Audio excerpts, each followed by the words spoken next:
The most difficult experiences in ministry come on a sort of personal level.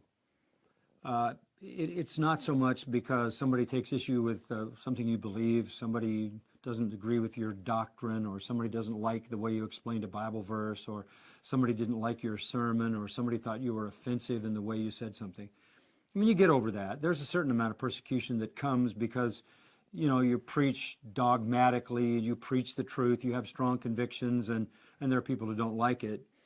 But I can deal with that because I feel like I'm fighting for the truth. What really hurts in ministry is personal disloyalty. And I don't mean by that you should expect blind loyalty from people. But what I do mean is a kind of Judas experience. I think the deepest grief that our Lord ever knew what would come from Judas. So close, so loved, so exposed, so much spiritual opportunity, and he betrays Christ. Even Peter, who denounces and denies Christ at the crucial time of his arrest. Those are the deepest pain in ministry.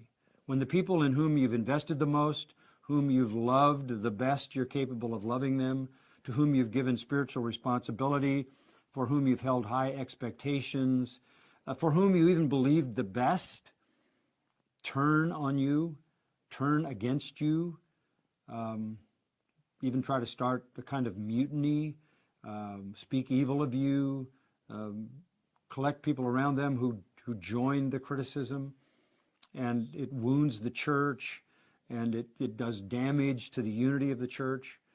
Those things happen. They've happened to me through the years. Very vivid memories in my mind.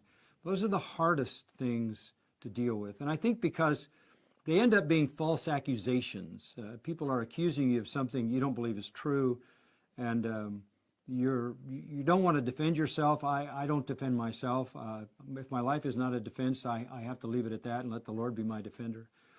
But I think to be accused falsely, to be treated as if you dishonored the Lord when you haven't, that is the deepest wound. I don't want anyone to think that I'm dishonoring the Lord, that I'm being unfaithful to the Lord.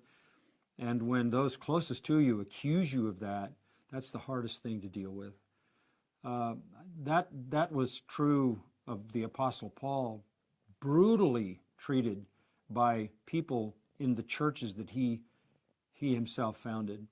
That was what led to what he called the thorn in the flesh. It was just tearing him up that there was criticism of him in his own church, but the Lord used it for his perfection. When he was weak, the Lord said he was strong. And so he actually goes so far in 2 Corinthians to say, I rejoice in the weakness. I rejoice in criticism. I rejoice in suffering, because when I'm weak, then I'm really strong. And I think you have to embrace the suffering.